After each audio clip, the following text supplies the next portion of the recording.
guys, so I'm back. I didn't know what to make this time, and I hadn't got any requests yet, and I want to bake. So I figure I'll do something simple but really, really good that has a few more aspects than the peanut butter cookies. This one is something I really like making because it's also gluten-free. I live with somebody who's gluten-free. I don't remember if I said. And it's pretty simple. It's only got a few ingredients, and it makes something that's just delicious. So first things first, preheat the oven to 275 Fahrenheit because we're going to be less cooking and more drying out some meringue cookies. While I was on my trip to Orchard Corset, I received these really yummy chocolate raspberry truffle instant coffees, right? So usually I would make buttercream with the instant coffee because coffee buttercream is delicious. But I figure espresso cookies are going to be really yummy. Now I know it's not espresso, but you know, it's the same basic principle. Instant coffee. It'll taste like coffee, and this one will taste like chocolate raspberry truffle coffee. And yeah, something like that. People who are allergic to raspberries, of course. Duh. So yeah, basically you want to preheat your oven to 275. I have all my ingredients ready already. I have 1.5 teaspoons of the instant coffee powder, and that can be any instant coffee powder I found. I made it with Nestle's coffee. I made it with instant Starbucks espresso. I made it with a bunch of stuff. So anyway, I'm going to mix the 3/4 of a cup of sugar with 1.5 teaspoons of espresso powder and then a pinch of salt. And I just want to mix that together so it's all mixed and ready to add the egg whites once we get those ready. There are 3 egg whites in here that are at room temperature. They've been sitting out for about 20 minutes. And if you just totally forget, it's absolutely fine, and I do this all the time. You just take your fresh eggs out of the fridge, fill a cup with pretty warm water, set the eggs in there, and wait a couple of minutes, and they should be down to room temperature. It's not too long of a wait. So we also have a 1/4 teaspoon of cream of tartar. It isn't absolutely necessary, but it's just kind of an insurance policy to make sure that your meringue comes up to the size you want it to. Another thing is you want to make sure that your mixing bowl and your attachment, whatever kind of mixer you're going to be using, this works with one of the hand mixers also, whatever you want, try and wipe it off with either vinegar or lemon juice just in case. I don't know how much you guys bake, but I bake a lot, and I bake a lot with butter. And butter and egg whites don't mix in the way that I would want them to, expand. If there's any fat in there whatsoever, it just won't at all come up. So make sure that's absolutely clean. Make sure those are room temperature. Make sure your oven's preheated, and we can get ready to go. As for my corset today, it's the same one I was wearing the last time I made the video because I'm still breaking this one in because it's the most comfortable. It's my most comfortable undervest that I have right now. I have tightened it a little bit more in the back. I'm almost closed, and I feel absolutely fine, and that's fun. So no pinching, no nothing, and I'm still working on it.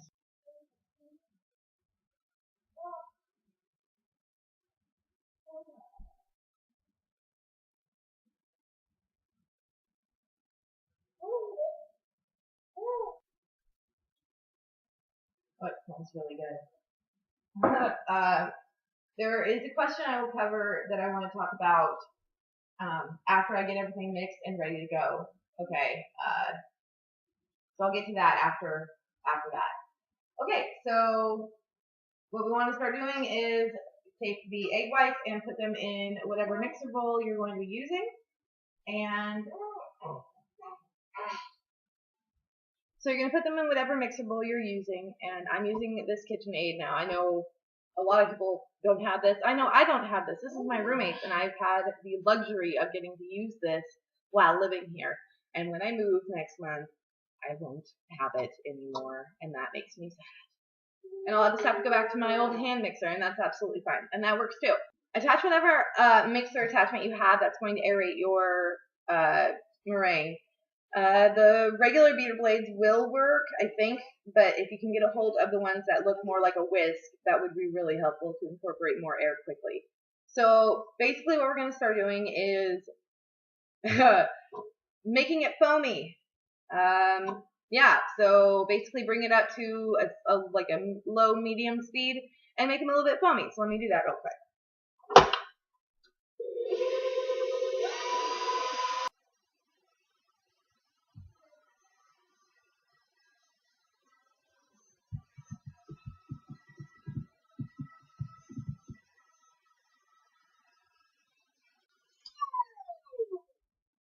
Okay, so there's some bubbles in there, and that's what I'm looking for to start out. I'm going to take the quarter teaspoon, I'm going to bring my bowl down. I'm going to take the quarter teaspoon of cream of tartar, and I'm just going to spread it around. Try not to get any big old chunks in there because it's really hard to get those out after. So, yeah. Then we're going to want to bring it up to a medium speed so it can get into the soft peak, and I'll show you what that means after I get it there.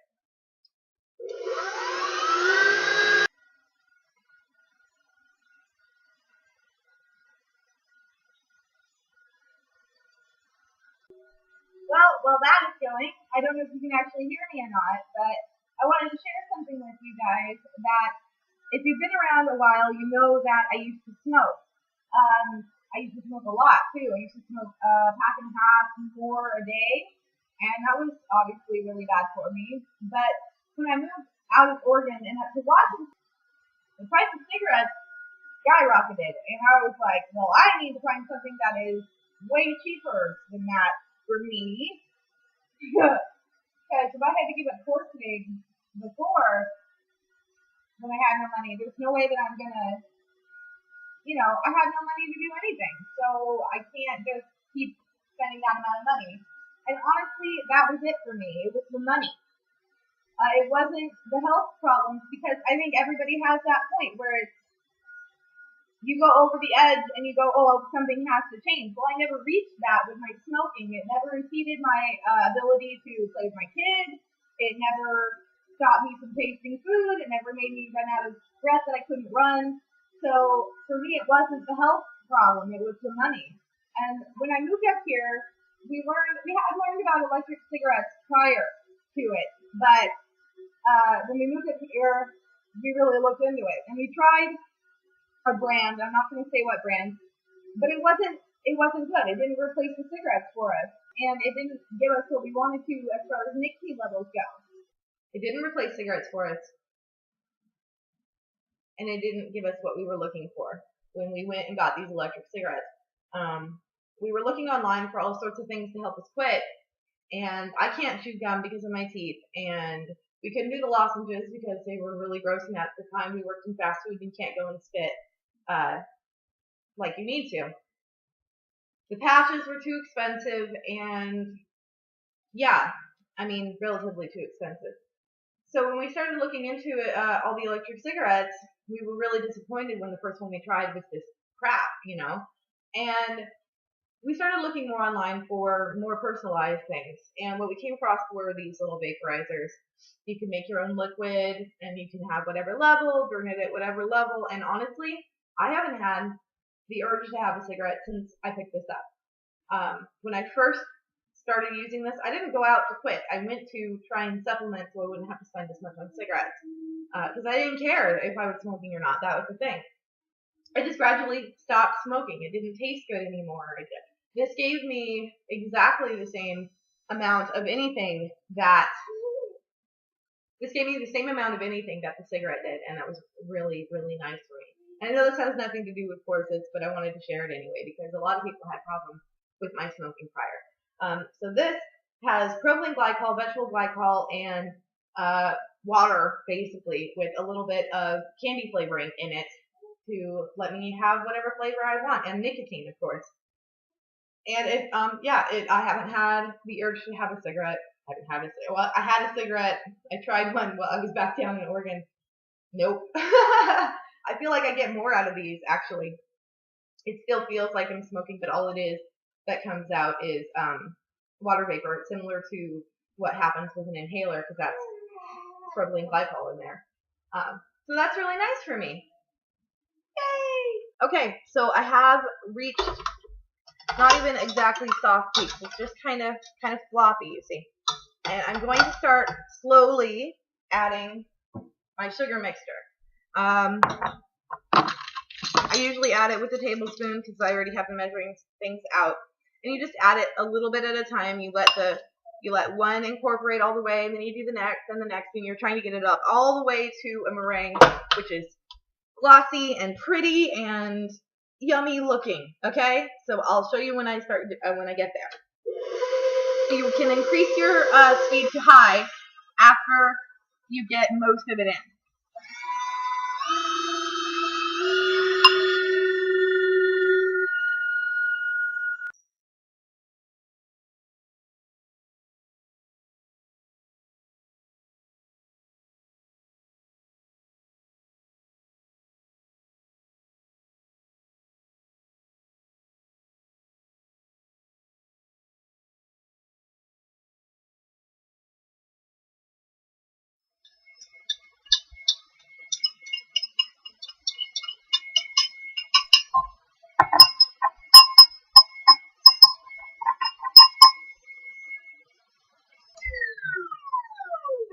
I'm going to straight down the bowl because I got some sugar on the side.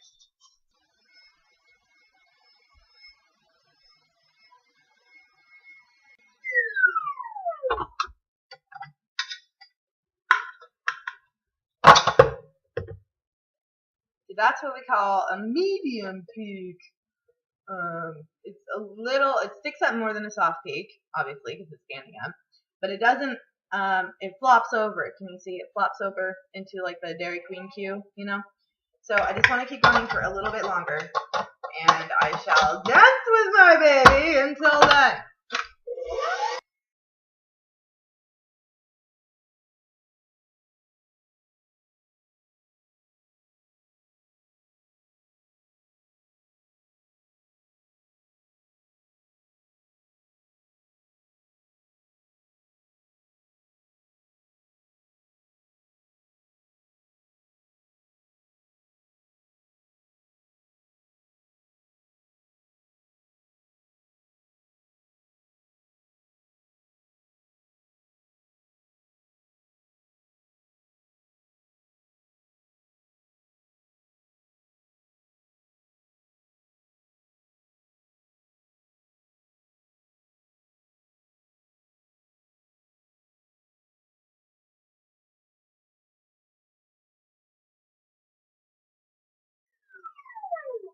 Shall we look again?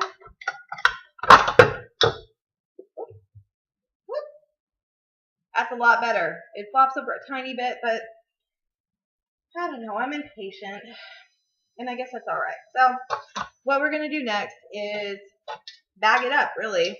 You should get out some parchment paper. That's very important, or the meringue will stick. Not wax paper, not aluminum foil, not spraying the pan. None of that will work. It has to be parchment paper. It's not very expensive. Heck, I even see it at the Dollar Tree, and that stuff works absolutely fine.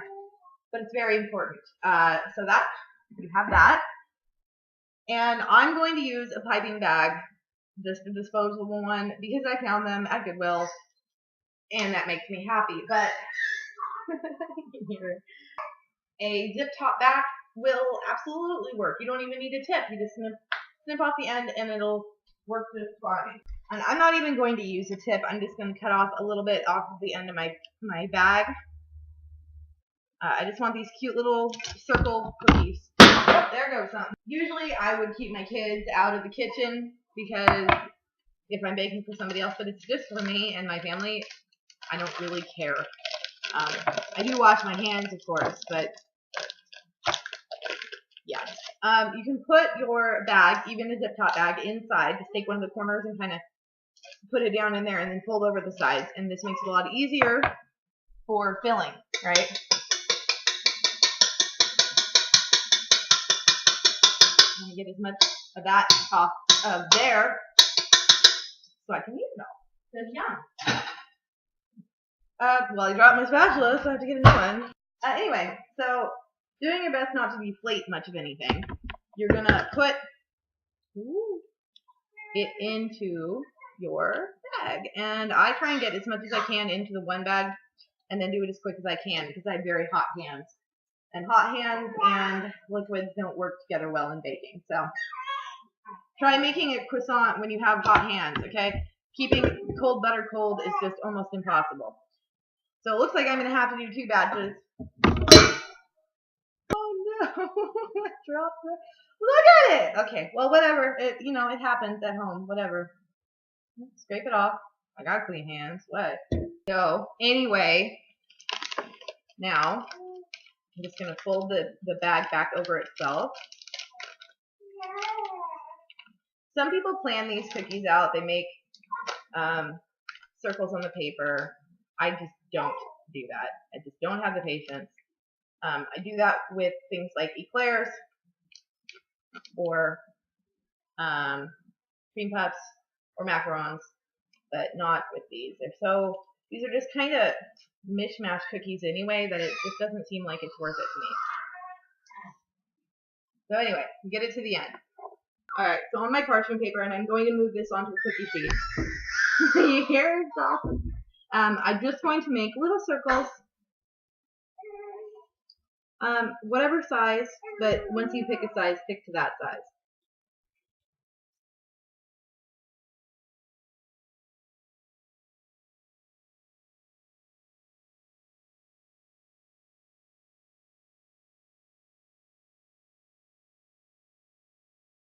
Getting it all over my hands, gotta love baking. Baking, by the way, is science for hungry people. I'm just saying.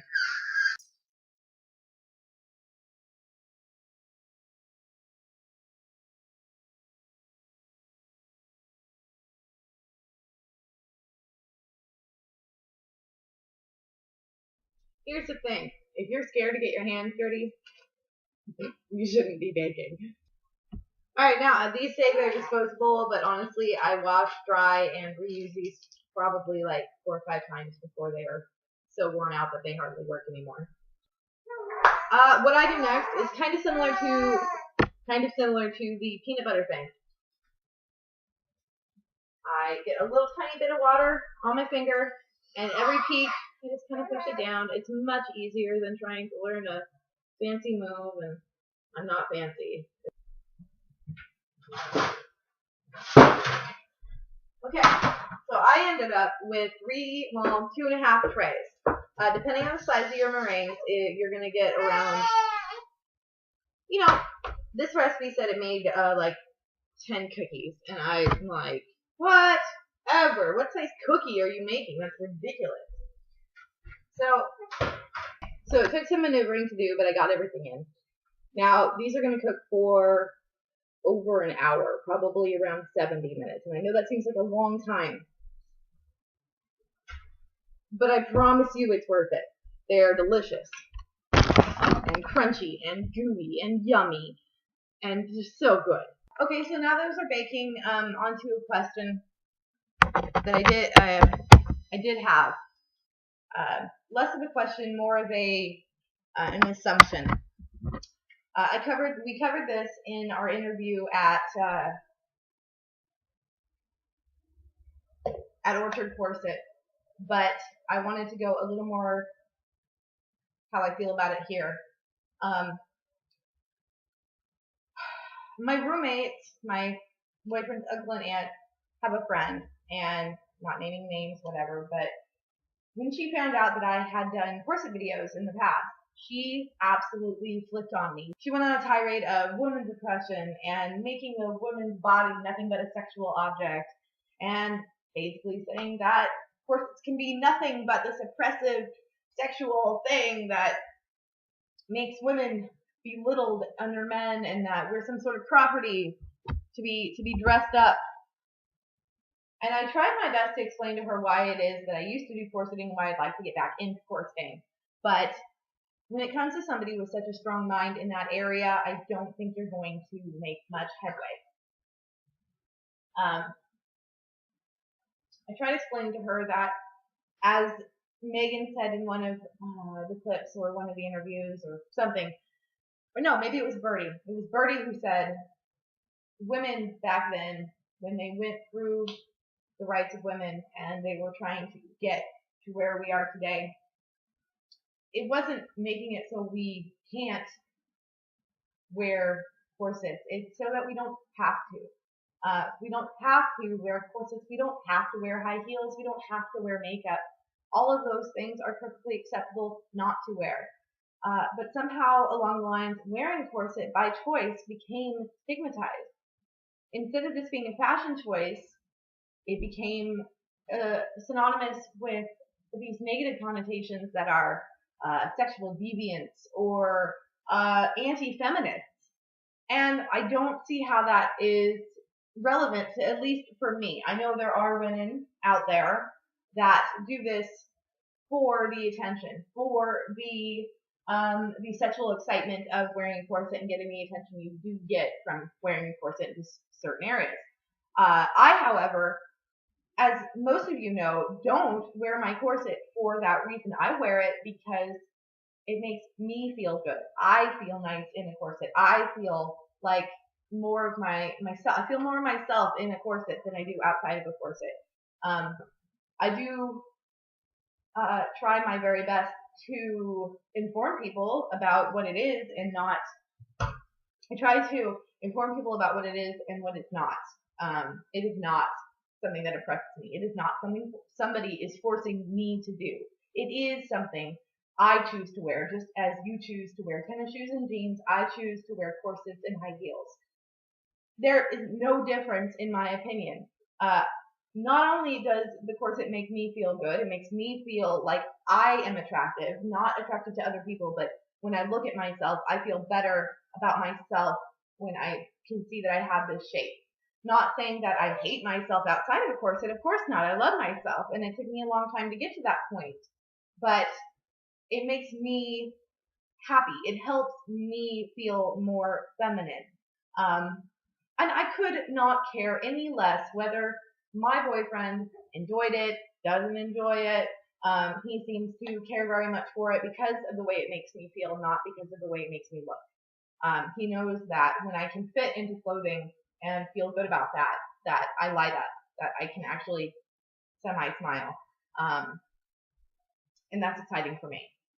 Because after having this baby, who is trying my patience, because after having this baby, though I felt so amazing and powerful as a mom, it does take something away from it took something away from my body image.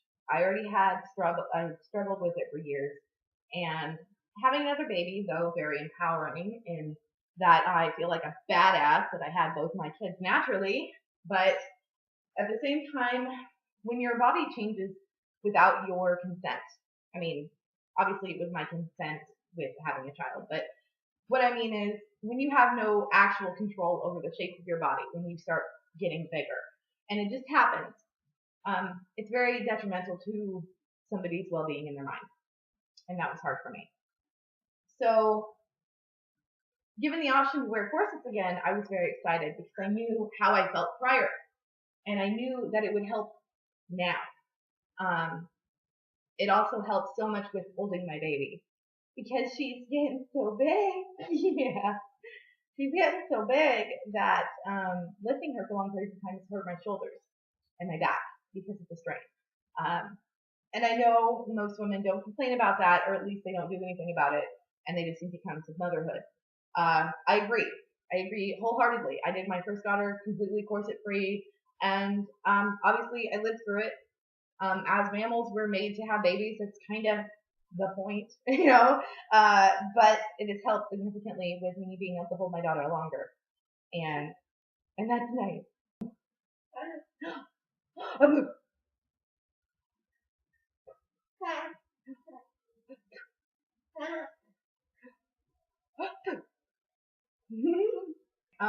So I wanted to get across to her that it has helped. It does help so many people. That it's kind of rude and kind of a slap in the face of feminists everywhere to say that we have to fit some sort of stereotype. Whether it be in the kitchen, barefoot and pregnant and cooking, that's a stereotype that is very negative. Whether it be that we have to be unshaven, no bras, really out there voicing our feminist words, I don't agree with that one either. I think as a feminist, you have the right to choose exactly what it is that you want to do. You want the equal rights that everybody else has to choose. And my right to choose to take care of my children, cook in my kitchen, wear corsets, pole dance, and video game all at the same time.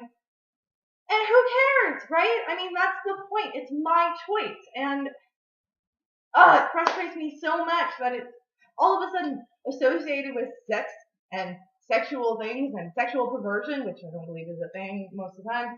But it just frustrates me to no end that you can look at a person and make that judgment call based purely on what they're wearing. I would never make that judgment call, though I have that in my head, of course, is as a person, I am a human being, and I have those thoughts where I see somebody with the belly shirts, and I'm like, oh, well, that's a lot of skin, or the guys that wear the pants so you can see their underwear. I don't understand that as a fashion choice, but I understand that that's their choice, and I wouldn't think less of them as a person or make assumptions about them as a person based on what it is that they're wearing, and I think that's ridiculous. So yeah, that's my little rant about oppression and corseting. I don't think it is. I think it's more oppressing to say to somebody who chooses to wear a corset that's wrong than it is to let somebody wear a corset if they so choose to do so. Anyway, so those will be in for the next hour or so, and I'll be back after that to show them off. Okay, so this is the last and hardest part about this whole process. You have to turn off the oven. It's been in there about an hour.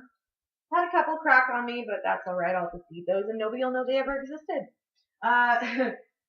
So now we just leave them alone until they're completely cooled off. And that's really hard to do because they smell really good and they look really good. And I want to eat one so bad. Oh, so bad. But they're too hot and they'll just fall apart and you'll ruin your cookies, and just leave the door cracked open, or better yet, you can take a wooden spoon and kind of prop it open with it. Mine has that feature where you can just, it'll stay like that. Leave it alone totally until they're all done, and then I will show you, and that will be the end of the video, guys. Okay, so they're all finished and they are nice, hard, cooled off, and oh, they smell so good. I'm gonna take a bite.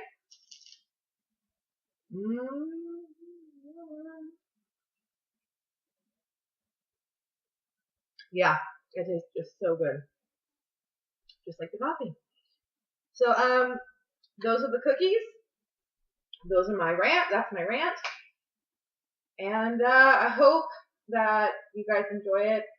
I'm not sure how well this is going to go for, but it doesn't mean I'm going to stop doing it. I don't even care. I don't even care. So I'll see you guys later. I'll see you in the next video. If you have any requests, I have the video showing everything, not everything, but a few things that I baked on my other channel. I'll leave the link for it down in the, I don't know what you call it anymore, the description box. And you can go check that out. It has more than my last picture video had of stuff I've actually made, and I actually just made these really cool cookies, like that are sun and moon, like the old timey map. Anyway, just let me know if you guys want to see anything I've made, anything that you haven't seen, and you want to know, and whatever, I don't know, whatever. Just let me know. I'll talk to you guys.